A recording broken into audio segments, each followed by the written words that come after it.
새해 복 많이 받으시고 하나님 주시는 정과 사랑이 저와 여러분에게 함께 하시기를 주의 이름으로 축원합니다. 제가 약을 먹어가지고 목소리가 조금 간 것 같아요. 감기가 걸린 게 아닌데 이해해 주시면 감사하겠습니다. 우리 옆 사람에게 인사 한번 하죠. 주의 이름으로 사랑합니다.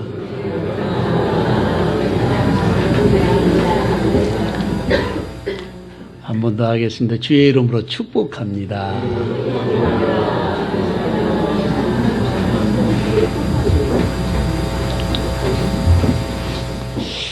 곽선희 목사님 설교집에 나온 이야기인데, 평안도에서 선교하시던 그 선교사님이 어떤 시골을 갔더니 보니까 나이 드신 어른, 그 눈으로 봐도 아버지 같대요. 아버지가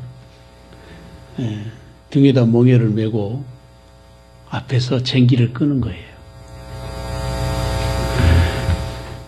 그리고 뒤에 아들이 쟁기를 잡고 밭을 갈고 있어요.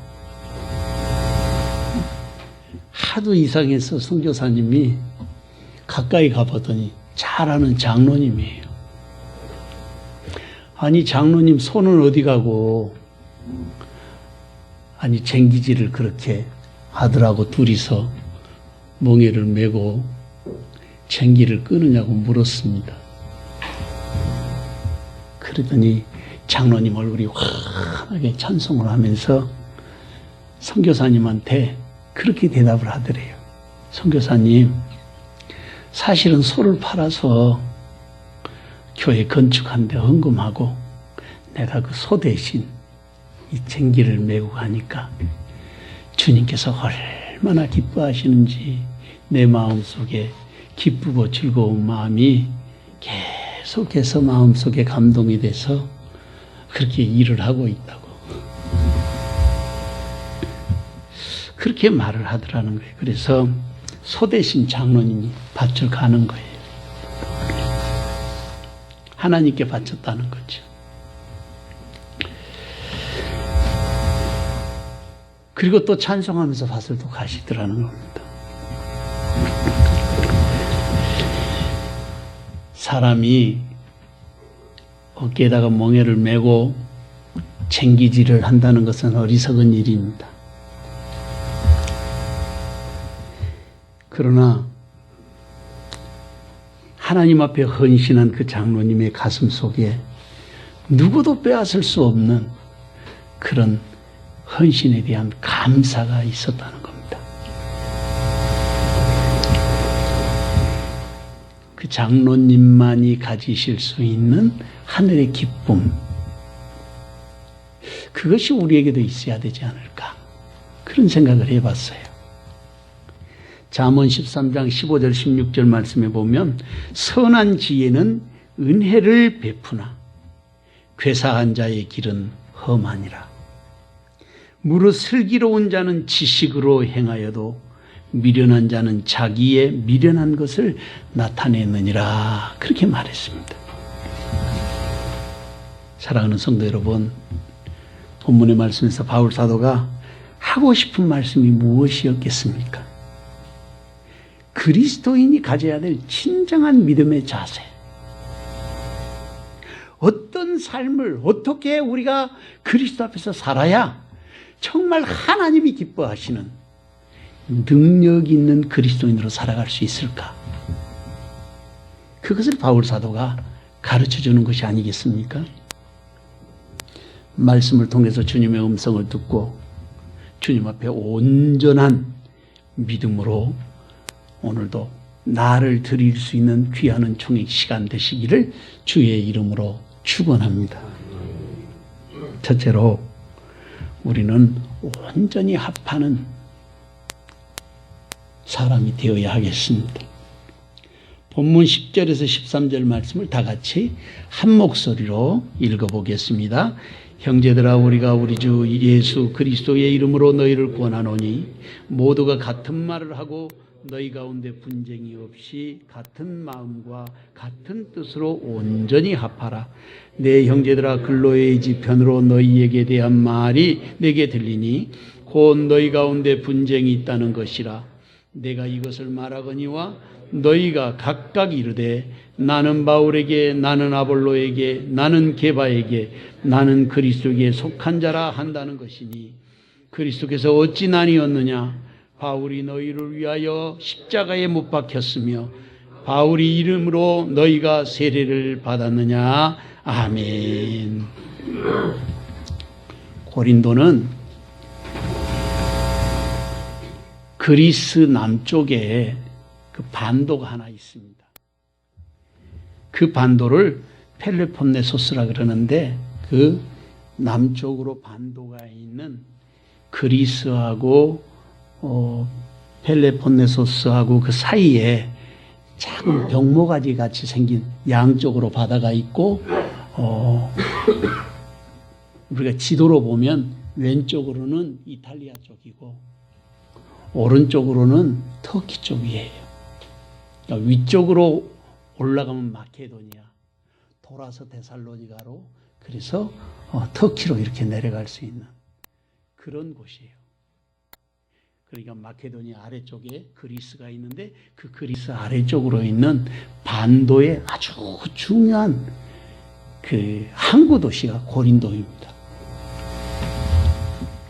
그러니까 고린도의 문화는 아주 번성하고 그리고 항구 도시니까 많은 사람들이 오가고 동서 문화의 중심지로 고린도가 성장하고 있었습니다.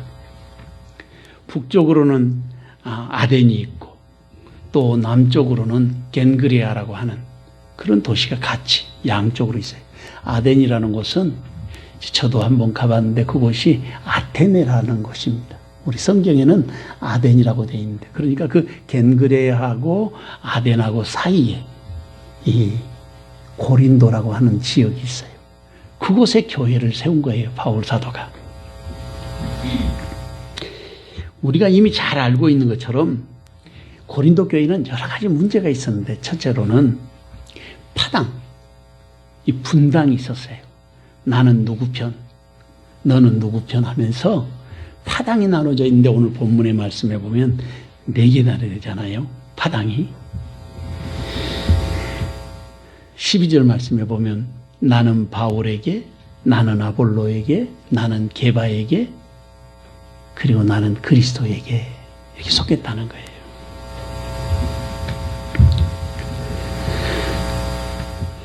파당의 문제, 그 다음에 영적인 은사의 문제, 그리고 또 성도의 생활 속에서 일어나는 여러 가지 제사의 문제, 인간관계의 문제, 이런 것들이 고린도 전서에 기록이 되어 있습니다.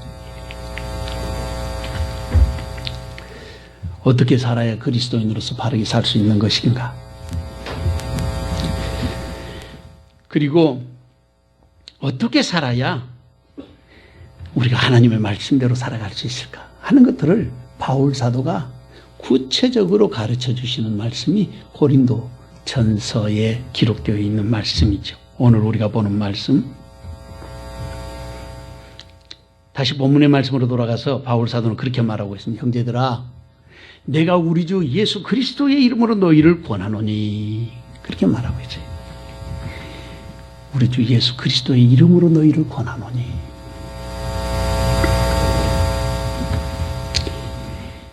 이 말씀에서 바울 사도는 굉장한 무게와 강조점을 두고 있어요. 거기에는 예수님을 향한 바울 사도의 무한 신뢰와 예수 그리스도의 이름에 대한 절대적인 권위, 그것을 지금 바울 사도가 말하고 있는 것입니다.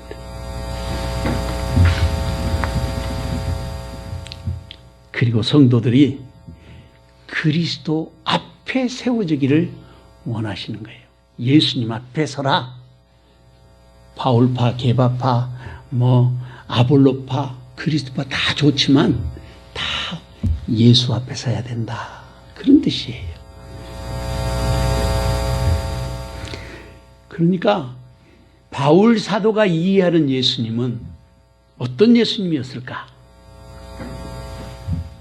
얼마나 그 이름이 위대하고 장엄한 이름인지를 바울 사도는 이미 거기서 알고 있었던 거죠.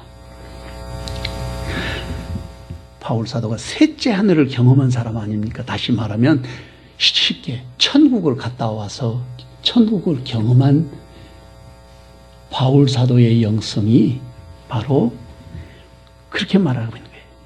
내가 우리 주 예수 그리스도의 이름으로 너희를 권한다. 그러니까 예수님을 만나지 않는 사람이 이거를 이야기를 할 수도 없고 이해도 안 되는 거예요, 사실은. 아무리 설명해도 그 설명이 가슴에 와닿지 않는 거예요. 이 말에는 바울 사도에게 있어서는 우리 주 예수 그리스도의 이름으로 너희를 권한다. 그 말은 거역할 수 없는 주님의 권위와 권세를 말하는 것입니다. 우리가 무슨 일을 할 때 절차도 중요하고 또 우리가 또 의논하는 것도 중요하고 다 중요한데 그것보다 더 우선적이고 더 중요한 우리가 먼저 생각해야 될 것이 있는데 그게 주님께 영광이 되는가? 만약에 그게 주님의 영광이 된다면 사실은 절차도 별로 안 중요해요. 우리가 의논하는 것도 별로 중요하지 않아요. 정말 주님의 영광을 위하여 쓰임 만나면 우리는 그 길로 가야 하는 것입니다. 그래서 말씀하시기를 너희를 권하노니 그렇게 말하는 것입니다. 본래 원어 성경에 보니까 권한다는 말이 우리 성경에는 뒤에 나오잖아요. 형제들하고 내가 우리 주 예수 그리스도의 이름으로 너희를 권하노니 이러는데 헬라 원어 성경에는 권한다는 말이 맨 처음에 나와요. 너희를 권하노니라는 말이. 그러니까 바울 사도는 이 말씀을 통해서 자신이 하고 싶은 말 그것을 먼저 내가 너희에게 권한다. 선포하고 무엇으로 권하냐면 우리 주 예수 그리스도의 이름으로 너희를 권한다는 거예요. 우리가 예수님을 어떤 마음으로 또 어떤 자세로 주님 앞에 서야 할 것인가? 그것을 바울 사도가 말하고 있는 것입니다. 우리 주 예수 그리스도의 이름으로라는 말로 이 말씀을 통해서 우리도 바울의 깊은 영성을 우리가 가슴으로 받을 수 있는 그런 영적인 준비가 필요하다. 그렇게 설명할 수 있습니다. 과연 나는 마음속으로 예수의 이름을 얼마나 소중하게 여기고 있는가?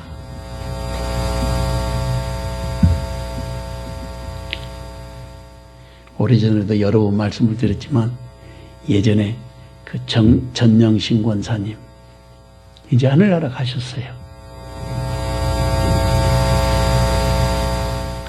딸이 어려움을 당해서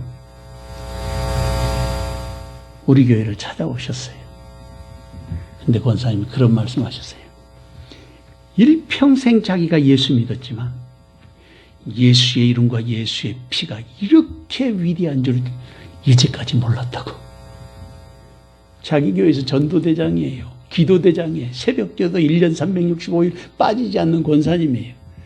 그런데 60대 후반이 돼서야 예수의 이름이 그렇게 위대한 줄 알았다는 거예요. 딸의 문제로 어려움을 당하게 되니까.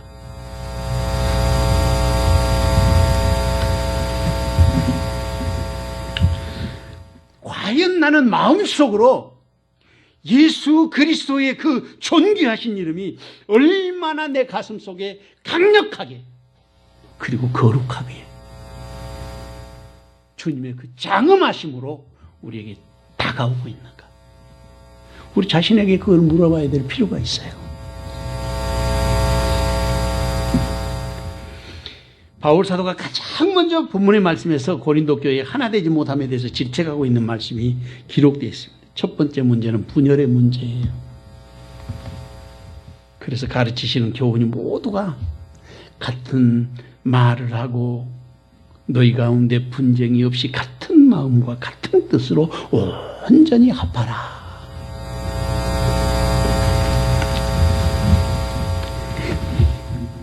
같은 뜻으로 같은 마음으로 온전히 합하라. 그것을 헬라말로는 토 아우토 레게테 판테스라 그러는데, 어떻게 같은 말을 하라는 것인가? 말씀을 가만히 살펴보니까 서로에게 내 마음과 같이, 다른 사람의 마음도 내 마음과 같이 그렇게 말하라는 뜻이에요. 이게 토아우토 레게테 판테스, 내게 말한다는 뜻이거든요. 모든 것을 그렇게 하라는 거예요. 똑같이 상대방의 마음을 가슴에 품고 모두가 같은 말을 하고 너희 가운데 분쟁이 없이 같은 마음과 같은 뜻으로 온전히 합하라. 이렇게 말씀하신 이유는 바로 이어서 나오는 11절 이하의 말씀에서 설명하고 있습니다. 내 형제들아, 글로의 지편으로 너희에 대한 말이 내게 들리니 곧 너희 가운데 분쟁이 있다는 것이라. 그렇게 말하고 있습니다. 그 분쟁의 내용을 잘 설명하고 있어요. 12절에 보면 나는 바울에게, 나는 아볼로에게, 나는 게바에게, 나는 그리스도에게 속했다.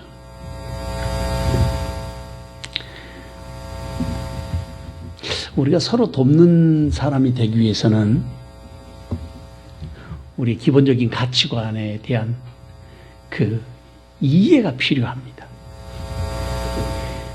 내가 하는 것만 옳다, 그렇게 생각하면 다른 사람이 하는 것은 틀리다고 이야기해야 되는 거예요. 틀렸기 때문에 잘못된 거잖아요. 그러면 협력할 수가 없어요. 도움을 줄 수도 없어요. 왜냐하면 틀렸잖아요.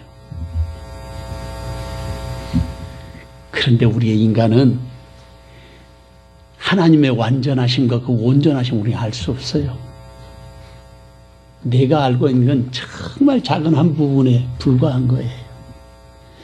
조금 더 많이 알고 적게 알고 이런 차이들이 우리에게 있는데, 그것이 전부라고 생각하면 다른 사람을 정죄하게 돼 있어요. 그리고 협력자가 되는 것이 아니라 서로 상대방을 자기가 위롭다고 생각하고 징계하게 되는 게, 틀렸으니까. 그렇게 생각하는 것을 보고 편견이라 그러는 거예요. 편견. 편견이라는 말을 사전에 찾아보니까 공정하지 못하고 한쪽으로 치우친 생각, 그걸 편견이라 그러는 거예요. 우리가 틀린 것이 아니라 다르다 했을 때만 서로 협력할 수가 있고 도움을 줄 수가 있고 서로 함께 일할 수 있는 거예요. 틀리면 같이 일할 수 없죠. 이것을 또 다른 말로 표현하면 우리 인간이 가지고 있는 사상이나 정신이나 신앙이나 또는 우리가 가진 달란트나 이게 다 다르거든요. 서로를 배려하고 인정할 줄 알아야 된다는 뜻이에요. 그래서 고린도전서 10장 11장 말씀에 보면 우리는 다 돕는 지체가 되는 거예요. 손이 발의 일을 할 수 없고 눈이 입을 대신할 수 없잖아요. 우리는 다 마찬가지예요. 나의 부족하고 모자란 부분을 채워줄 수 있는 사람이 누구냐면 바로 여러분의 옆에 앉아있는 그분들이 나의 부족함을 채워주고 모자란 것을 채워주고 나의 생각에 모자라는 지혜도 함께 모을 수 있는 그런 사람으로, 지체로 하나님께서 우리를 부르셨다, 그렇게 말할 수 있습니다. 바울 사도는 고린도 교회의 성도들에게 그렇게 말하고 있어요. 13절에 보면 그리스도께서 어찌 나뉘었느냐? 바울이 너희를 위하여 십자가에 못 박혔으며 바울의 이름으로 너희가 세례를 받았느냐? 그렇게 말입니다. 이 말씀에서 다시 역으로 해석하면 우리는 예수 안에서 하나다. 그런 말씀이에요. 우리를 위하여 십자가에 못 박히신 분이 예수님이라는 겁니다. 우리를 위하여 세례를 받게 하신 분도 예수님이라는 거예요. 그리고 그리스도는 나뉠 수 없는 분이라는 그런 말씀을 바울 사도가 하고 있는 거예요.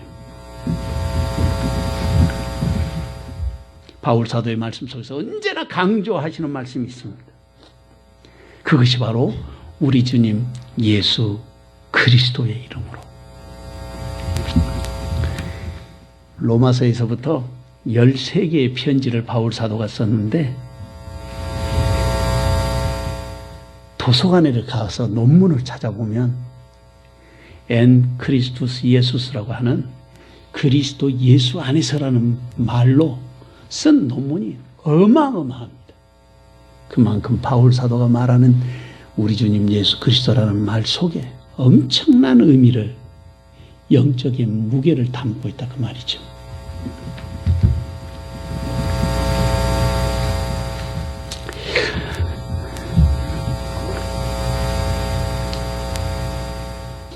제가 40년 전쯤에, 40년도 더 됐죠, 이제 군대 생활하면서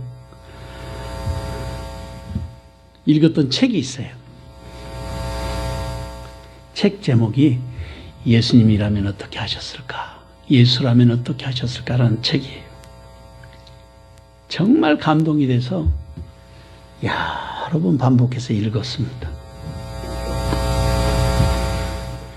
지금도 서점가에 가면 이 책이 중고판으로 계속해서 출판되고 있어요. 여러분 꼭 한번 읽어보시기 바랍니다. 그 책을 쓰신 분이 찰스 M. 셸던이라는 목사님인데 이 책은 100년도 더 된 책입니다. 1896년에 쓴 책이에요. 미국 캔자스주 토피카시에서 목회하시던 중에 예수님이라면 어떻게 하실까 하는 책을 저술하게 됐습니다. 그 책을 읽어보면 이 셸던 목사님의 목회적인 비전, 그리고 그 방향성, 그리스도인들이 어떻게 살아야 될 것인가, 삶에 대한 자세, 하나님의 자녀된 성도들이 언제나 예수님을 생각하고 예수님의 십자가를 바라보면서 살아가도록 그 책은 계속해서 안내를 하고 있어요. 그래서 그 지역이 완전히 변화된다고 하는 그런 내용의 소설이에요. 예수님이라면 어떻게 하실까? 무슨 일을 만나든지 그렇게 자신에게 질문을 던지면서 주님의 음성을 듣고 그대로 행동하고 실천하는 믿음의 삶을 살아갈 때 그때 우리의 삶이 변화가 일어나는 것입니다. 예레미야 32장 39절 말씀에 보면 내가 그들에게 한 마음과 한 길을 주어 자기들과 자기 후손의 복을 위하여 항상 나를 경외하게 하고, 로마서 12장 16절에서도 서로 마음을 같이하여 높은 데 마음을 두지 말고 도리어 낮은 데 처하며 스스로 지혜 있는 채 하지 말라. 사랑하는 성도 여러분, 예수님의 이름으로 우리가 얼마나 소중하게 여기며 살아가고 있습니까? 우리가 주님의 십자가를 생각하면서 온전한 마음으로 살아가는 사람이 되어야 하지 않겠습니까? 누가 예수님의 이름을 생각하면서 낮은 데 마음을 두고 살아야 할 사람입니까? 누가 이웃을 높이며 틀린 것이 아니라 다르다고 인정하면서 한 마음으로 살아야 될 사람입니까? 그 자리에 주님은 지금 저와 여러분이 서 있기를 원하시는 것입니다. 이 귀한 종이 시간 저와 여러분에게 함께 하시기를 주님의 이름으로 축원합니다. 둘째로 우리는 복음을 전하는 사람이 되어야 하겠습니다. 본문 14절에서 17절 말씀을 다 같이 한 목소리로 읽어보겠습니다. 나는 그리스도와 가요 외에는 너희 중에 아무에게도 내가 세례를 베풀지 아니한 것을 감사하노니 이는 아무도 나의 이름으로 세례를 받았다 말하지 못하게 하려 함이라. 내가 또한 스데바나 집 사람에게 세례를 베풀었고 그 외에 다른 누구에게 세례를 베풀었는지 알지 못하노라. 그리스도께서 나를 보내심은 세례를 베풀게 하려 하심이 아니요 오직 복음을 전하게 하려 하심이로되 말의 지혜로 하지 아니함은 그리스도의 십자가가 헛되지 않게 하려 함이라. 아멘. 바울 사도는 그렇게 말씀하셨어요. 14절 말씀 보면 나는 그리스도와 가요 외에 너희 중 아무에게도 내가 세례를 베풀지 아니한 것을 감사하노니 이는 아무도 나의 이름으로 세례를 받았다 말하지 못하게 하려 함이라. 아마도 바울 사도가 그리스도와 가요에게 세례를 베풀었다는 말씀을 하시는 걸 보면 이 그리스도와 가요가 고린도 교회에 상당한 영향을 끼친 사람이다 하는 사실을 알 수가 있어요. 그리스도라는 사람은 진짜로 영향력이 있는 사람이었어요. 고린도에 유대 회당이 있는데 그 회당의 회당장이라고 사도행전 18장 8절 말씀에 보면 나와 있습니다. 그래서 회당장 그리스도가 온 지방과 더불어 주를 믿으며 수많은 고린도 사람도 듣고 믿어 세례를 받았더라. 그러니까 그리스도가 세례를 받는 그 사건으로 인해서 이 사람이 회당장이었으니까 많은 사람이 예수님에게로 돌아왔다. 이 사도행전 28장에 기록되어 있어요.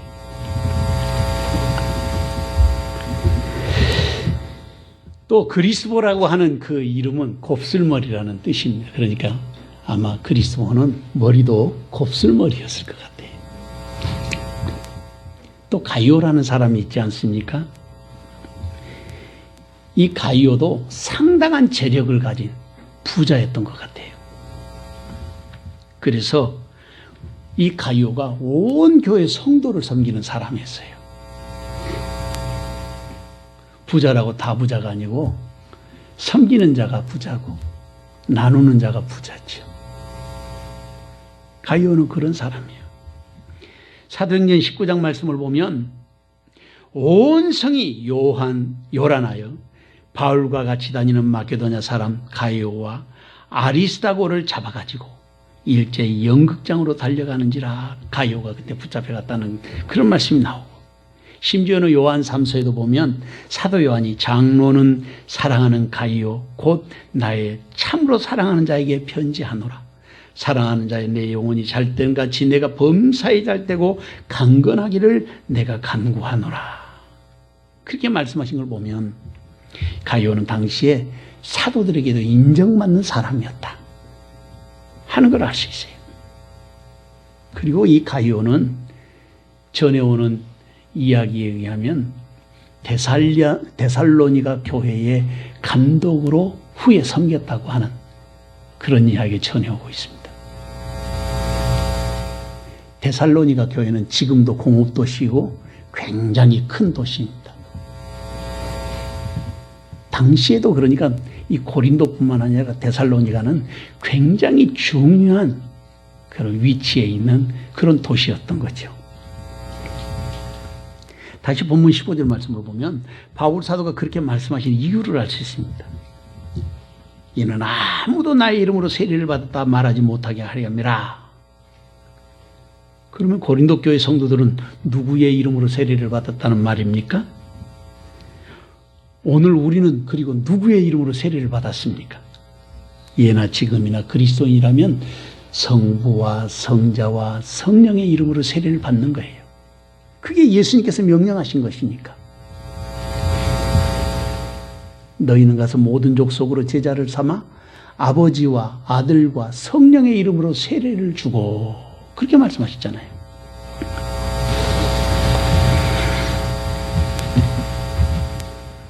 그리고 스데바나라는 사람이 등장합니다. 이 스데바나라는 이름은 왕관을 쓴 사람이라는 뜻인데, 아가야 지방에서 처음으로 개종한 사람이 바로 스데바나였습니다. 그 고린도전서 16장 15절 16절 말씀을 보면 형제들아 스데바나의 집은 곧 아가야의 첫 열매요 또 성도 섬기기로 작정한 줄을 너희가 아는지라. 내가 너희를 권하노니 같은 사람들과 또 함께 일하며 수고하는 모든 사람에게 순종하라. 이 스데바나에 대해서도 말씀하고 있는데 스데바나는 아가야 지방의 첫 열매고 그리고 성도들을 섬기는 사람이었다는 거예요. 자기 집을 내주고 그리고 음식을 제공하고 성도들이 믿음으로 바로 설 수 있도록 돕는 자가 누구냐면 스데바나였다고 합니다. 성경은 말씀하고 있습니다. 그리고 고린도 교회 대표자로서 사도 바울에게 보내진 전령이기도 했습니다. 좀 더 자세하게 바울 사도가 주님의 보내신 목적을 그렇게 말하고 있는데 17절 말씀을 보면 그리스도께서 나를 보내심은 그러니까 바울 사도를 보내신 목적을 말하는 거예요. 보내심은 세례를 베풀게 하려 하심이 아니요 오직 복음을 전하게 하려 하심이로다. 말의 지혜로 하지 아니하면 그리스도의 십자가가 헛되지 않게 하려 함이라. 복음을 전하는 데 목적이 있었다는 거예요. 오늘날 교회가 하는 일이 뭐냐면 바로 복음을 전하는 데 목적이 있습니다. 다른 데 목적이 있는 것이 아니라 하나님의 복음을 전하는 것이 가장 중요한 목적이에요.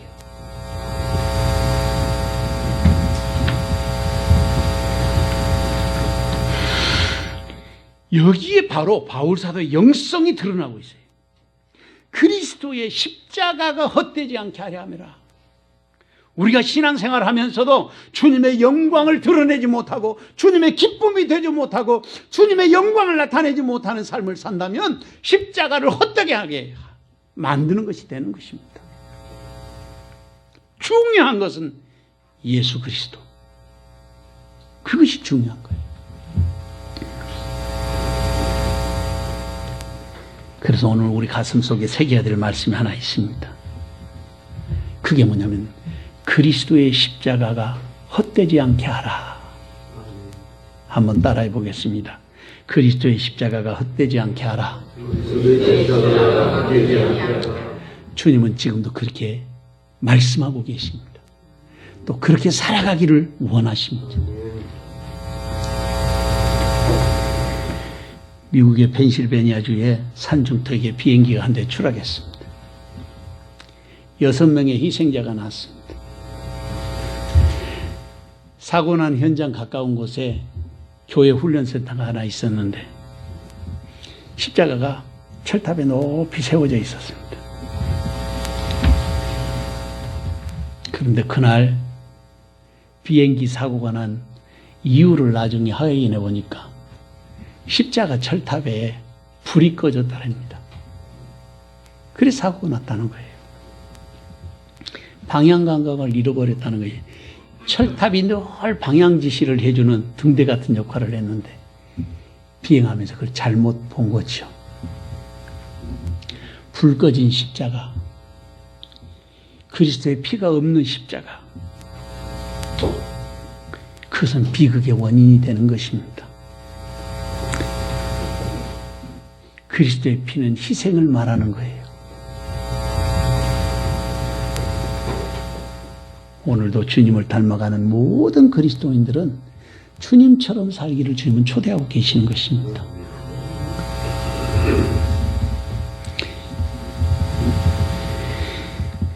고린도전서 2장 4절 말씀에 보면 내 말과 내 전도함이 설득력 있는 지혜의 말로 하지 아니하고 다만 성령의 나타나심과 능력으로 하여라고 말하고 있습니다.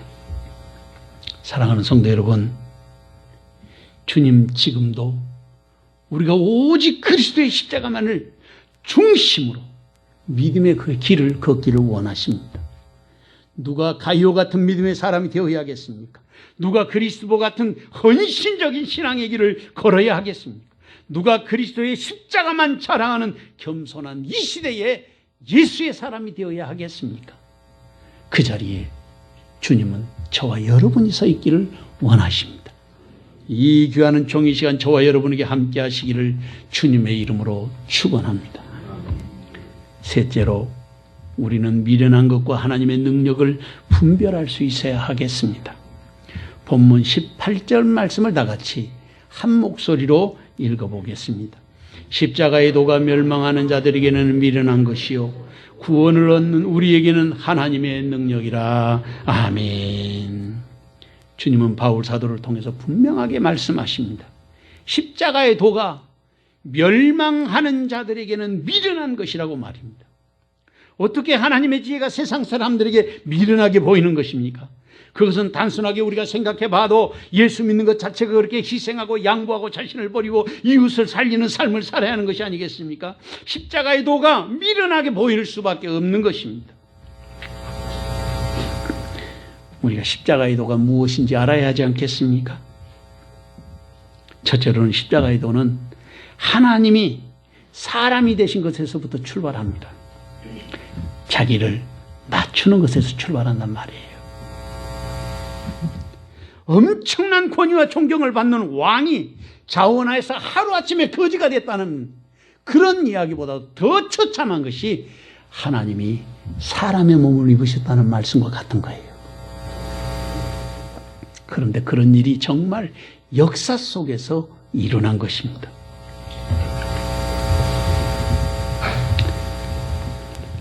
그것이 바로 하나님이 사람 되신 사건, 우리 주님 예수님으로 세상에 오신 일을 말하는 거예요.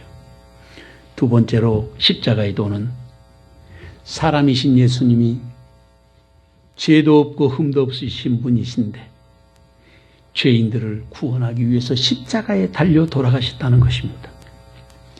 세상 기준으로 보면 얼마나 어리석고 바보스러운 일이겠습니까? 그런데 그것이 십자가의 도예요. 세 번째로는 십자가의 도는 예수님께서 십자가에 달려 돌아가시고 사흘 만에 다시 살아나셨습니다. 그런데 그 사실을 믿기만 하면 우리도 예수님처럼 부활하게 된다는 것입니다. 어떻게 죽은 사람이 살아날 수 있다고 말하느냐고 사람들이 말합니다. 네, 성경은 그렇게 약속하고 있습니다. 다시 본문의 말씀으로 돌아가서 성경은 그렇게 말합니다. 구원받는 우리에게는 하나님의 능력이라. 십자가의 도가 구원을 받는 우리에게는 하나님의 능력이라는 것입니다. 말씀을 좀 더 자세하게 살펴보면 구원을 받는 우리에게는 하나님의 능력이라 말씀하시는데 여기에 히브리어 원어에 보니까 두 개 동사를 사용하고 있는데 하나는 구원을 받는다는 동사입니다. 말씀을 자세하게 살펴보면서 굉장한 은혜를 받았어요. 그게 뭐냐면 문법적으로 이게 분석을 해놓은 것을 보니까 동사로서 현재 분사 수동태로 쓰이고 있어요. 그러니까 구원을 받는다는 말은 무슨 뜻이냐면 하나님께서 우리에게 구원을 주셨는데 구원을 받고 난 다음에 지금도 계속해서 그 구원의 역사를 이루어 가신다는 뜻이에요. 이게 이야 얼마나 놀랍습니까? 다시 말하면 아기가 태어나면 태어난 그대로 있는 게 아니라 걸음마도 배우고 뛰는 것도 배우고 또 자라나서 초등학교, 중학교, 고등학교, 대학교 자기 삶을 살아가는 동안에 점점 성숙해 가는 것처럼 이 말씀에서 지금 그것을 말하고 있는 거예요. 구원을 받으면 그냥 구원받는 그 은혜로 사는 게 아니라 거기서 자라나는 거예요. 성장하게 되는 거예요. 어디까지 자라느냐? 그리스도의 장성한 분량에까지 자라나야 된다는 거예요. 이게 본문의 말씀 속에서 그걸 가르쳐주고 있어요. 참 신기하지요? 그게 동사로서 현재 분사로 그리고 수동태로 써있는 그 말씀을 분석하면 그런 뜻이 되는 거예요. 분사라는 말이 뭐냐면 지금도 계속해서 진행되고 있다는 뜻이에요. ing 형태. 그러니까 구원을 딱 받으면 그 다음에 계속해서 우리가 믿음으로 자라가고 있다. 그런 뜻이에요. 이게. 두 번째 단어가 있는데 두 번째 단어는 에스틴이라고 하는데 이게 비동사예요. 이 비동사로서 쓰인 이 단어 에스틴이라는 것은 그것도 제가 살펴보니까 동사직설법 현재 능동태예요. 그러니까 구원의 역사를 받은 그 사람이 자기가 능동적으로 살아가게 되는 걸 말하는 거예요. 누가 시켜서 하는 게 아니에요. 누가 억지로 끌고 와서 하는 게 아니에요. 그 구원의 감격으로 성장해 가면 스스로 주님 앞에 헌신하고 스스로 자신을 드릴 수 있는 믿음의 사람이 된다는 뜻이에요. 지속적으로 하나님께서 능력을 주시고 지금도 우리로 하여금 하나님의 백성으로 성장해 가도록 계속해서 도와주시고 역사하신다. 그런 뜻을 갖고 있어요. 십자가의 도는 그래서 멸망하는 자들에게 미련한 것이지만 구원을 받는 우리에게는 지금도 계속해서 하나님의 능력으로 우리에게 임하고 있는 것입니다. 그래서 하나님의 지혜가 바로 십자가의 도라고 그렇게 말하고 있는 것입니다. 십자가만이 하나님의 능력입니다. 그리고 우리는 하나님이 주시는 그 능력으로 세상에서 살고 하나님이 주신 그 능력으로 승리의 삶을 살게 되는 것입니다. 그때 하나님이 주신 능력으로 세상에서 하나님의 영광을 위해서 헌신하는 힘을 얻고 능력을 얻고 충성하고 주님 앞에 자신의 삶을 드리는 것입니다. 그때 그것을 통해서 하늘의 상도 주신다는 거예요. 성경에서 예수님은 하늘에서 상 받는 이야기를 여러 차례 하고 있습니다. 구원받는 것과 상 받는 것은 다른 거예요. 마태복음 10장을 보면 4가지 상이 있어요. 첫째는 예수님을 영접하는 상입니다. 나를 보내시니 곧 하나님의 이름으로 주어지는 상을 주신다고 그랬어요. 예수님을 영접하면 그 상을 주신대요. 두 번째 상은 선지자를 영접한 사람에게는 선지자의 상을 준대요. 세 번째 상은 의인을 영접한 상인데 의인의 이름으로 주어지는 상이라는 거예요. 네 번째 상도 있습니다. 누구든지 제자들의 이름으로 소자에게 냉수 한 그릇을 대접하면 내가 하늘에서 상을 잊지 않겠다. 주님은 그렇게 말씀하셨어요. 마태복음 10장 40절에서 42절 말씀에 보니까 그렇게 돼 있어요. 지금 그것을 영어로 설명하면 And if anyone gives even a cup of cold water to one of these little ones because he is my disciple, I tell you the truth, he will certainly not lose his reward. 아주 작은 자에게 냉수 한 그릇만 대접해도 내가 하늘에서 상을 잊지 않겠다. 상을 잃어버리지 않을 거야. 주님이 그렇게 말씀하고 계세요. 사도행전 13장 41절 말씀에 보면 일러시되 보라 멸시하는 사람들아 너희는 놀라고 멸망하라. 내가 너희 때를 당하여 한 일을 행할 것이니 사람이 너희에게 일러줄지라도 도무지 믿지 못할 일이라 하였느니라 하니라. 말해도 못 알아듣는다는 거예요. 고린도전서 1장 21절 말씀에 보면 하나님의 지혜에 있어서는 이 세상이 자기 지혜로 하나님을 알지 못하므로 하나님께서 전도에 미련한 것으로 믿는 자들을 구원하시기를 기뻐하셨도다. 그렇게 말씀하셨습니다. 사랑하는 성도 여러분, 때로는 우리가 믿음이 약해질 때도 있습니다. 그러나 주님은 분명하게 말씀하십니다. 지금도 하나님은 십자가의 도를 믿는 우리에게 구원을 주시고 하나님의 능력으로 함께하고 계시다는 것입니다. 누가 십자가의 도에 믿는 믿음의 사람이 되어야 하겠습니까? 누가 구원의 역사의 중심에 서서 주의 영광을 드러내야 하겠습니까? 누가 하나님의 능력으로 오늘 이 시간도 승리의 삶을 살아야 하겠습니까? 그 자리에 주님은 저와 여러분을 부르고 계시는 것입니다. 이 귀한 종이 시간 저와 여러분에게 함께 하시기를 주님의 이름으로 축원합니다. 사랑하는 주님, 주께서 주신 은혜와 사랑을 감사합니다. 오늘도 복되고 아름다운 날 하나님의 은총 가운데 서게 하여 주셨사오니 오직 주님만이 우리의 능력이고 우리의 영원한 생명인 것을 깨달아 알게 하옵소서. 예수님의 이름으로 기도하옵나이다. 아멘.